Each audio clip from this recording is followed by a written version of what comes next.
Miq, do të flasim për protestën e cila po shkon drejt ditës 60, rezistenca vazhdon e njëjtë në shesh pavarësisht temperaturave, ditëve që kalojnë, por edhe anët e mimeve dhe përplasjeve me policinë dhe me qeverinë për të folur për ecurinë e saj, sidomos gjatë muajit gusht, pasi pritshmëritë pritet rriten më shumë për në shtator.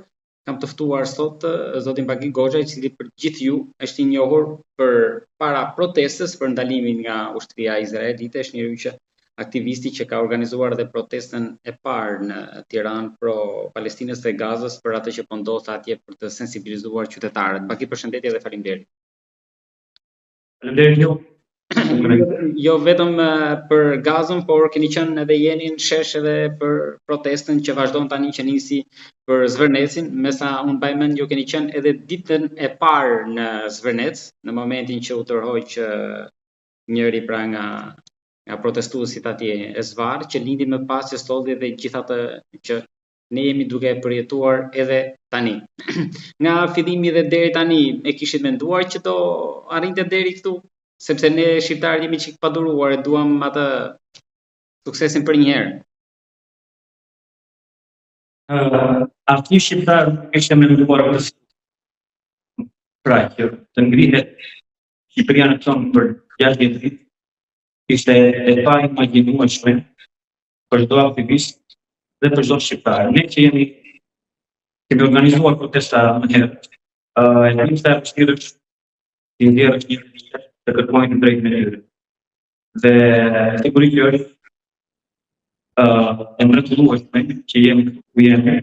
Domethënë, Shqipëria ka kaluar një shkollë verore politike ku shqiptari është një person më politik, njëri që kërcet për vetat e veta, njëri që i di kufijtë e shtetit dhe ishte një protestë që i kaloi pritshmëritë.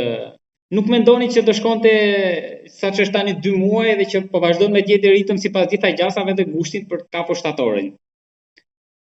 Po, asnjë shqiptar nuk e kishte imagjinuar që ne ishim në gjendje të bënim 2 muaj rresht protestë. Dhe siç duken gjasat, do e vazhdojmë dhe më tej. Ka qenë një surprizë e këndshme për të gjithë, sidomos ne që jemi aktivistë në terren. Dhe ka qenë një shkollë verore politike për gjithë Shqipërinë. Tani shqiptari mesatatar është më i vetëdijshëm për vetat e veta, është më i vetëdijshëm për rolin e qeverisë dhe është më i vetëdijshëm për maskarallëqet që kjo qeveri që kemi aktualisht ka bërë këto 3 mandate e gjysmë. Në thelb ishte një surprizë e këndshme dhe është një augur i mirë për të ardhmen e Shqipërisë. Edhe qeverinë e zbritet me këmbë tokë, sepse pavarësisht kryqëtërthort për të gjetur agjentët, në fund, sikur e tha Rama një javë më parë, e pranoi që ky mandat i 4 tani në vitin e 2 që po hyn ka nevojë për një kthes. Ai kërkoi dhe besën aty, por fakti është që pranoi që ka nevojë për një kthes. Ky është lajm i mirë, po lajmi i keq për qeverinë Rama është që është shumë vonë për kthes.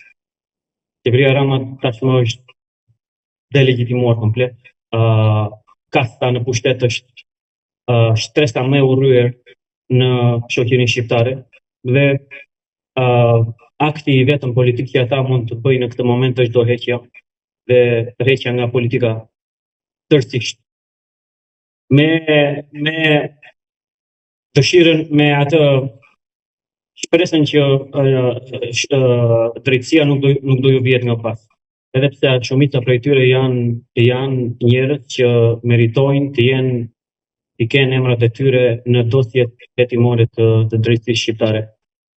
Është shumë vonë për kthes, domethënë.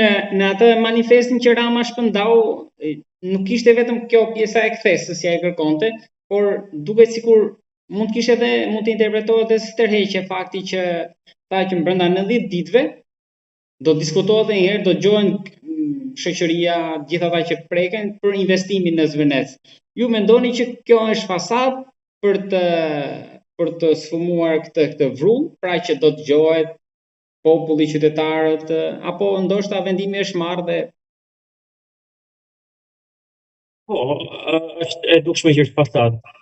Unë nuk mendoj se ne si qytetar kemi gjë të re për të dëgjuar nga qeveria. Qeveria i ka bërë të qarta të gjitha qëndrimet e veta dhe të gjithë qëllimet e veta për plaçkitjen e Shqipërisë. Kështu që siç janë dhe kërkesat zyrtare të protestës,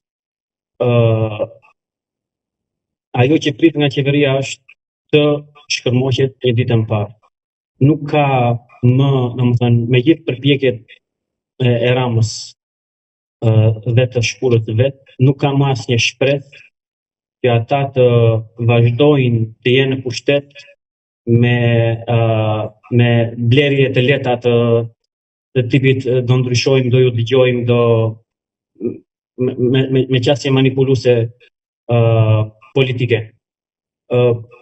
Qëndrimi i protestës së shiqartë, dorëheqje, pikat e tjera vijnë pas dorëheqjes dhe për të hequr merakun dhe Ramës dhe të tjerëve, pikat e tjera janë jashtëzakonisht të implementueshme nga kushdo që merr në dorë qeverinë teknike pas dorëzimit të pushtetit nga kjo qeveri. Kështu që të mos bëhen merak, të japin dorëheqjen, të shikojnë në shtëpinë e tyre dhe në dyert e prokurorisë, ku do të rriten vazhdimisht, jam i sigurt, dhe Shqipërinë e vazhdojmë përpara vet pa asnjë problem. Tashmë populli shqiptar është një popull i zgjuar nga gjumi dhe është një popull tashmë politik dhe e ka të qartë se ku do ta çojë vendin dhe si do ta çojë vendin përpara. Nuk është se protestën e lëkun fakti që të tërhiqet ose të kënaqet, edhe nëse kryeministri thotë që shiko, ligjin e investimeve strategjike sigurisht e kërkoi Brukseli, do ta anullojnë, edhe projekti i Zvenecit ndoshta mund pezullohet apo të anullohet. Jo, nuk dhe nëse këto të dyja ndodhin, shumë mirë do të ndodhin, do jenë pik për qeverinë aktuale tërësisht të zhvlerësuar, por ata nuk mund të vazhdojnë të le të themi, ky mandat qeveritar nuk do plotësohet. Kjo është e qartë. Protesta do jetë në shesh deri në dorëheqje dhe në krimin e qeverisë teknike. Nuk ka rrugë tjetër, të gjitha ata që dalin çdo ditë në shesh kërkojnë këtë gjë. Dorëheqjen e qeverisë dhe mëtej e zgjidhin vetë. Për muajin ngusht mendoni që edhe ardhjet e emigrantëve mund të ndikojnë që të ketë një prani më të madhe, do ketë një tjetër ftesë për diasporën, pra mund të zbulojmë diçka më shumë nga ajo që po diskutohet aty? Nuk jam në dieni për ftesë për diasporën, por diaspora do jetë këtu, shumica e diasporës me pushimet në gusht. Kështu që është e sigurt që protesta do ketë një frymëmarrje të re gjatë gushtit. Edhe pse qeveria aktuale me ata influencerët e vet përpiqen ta shikojnë situatën sikur protestuesit janë lodhur dhe protesta po është drejt rënies.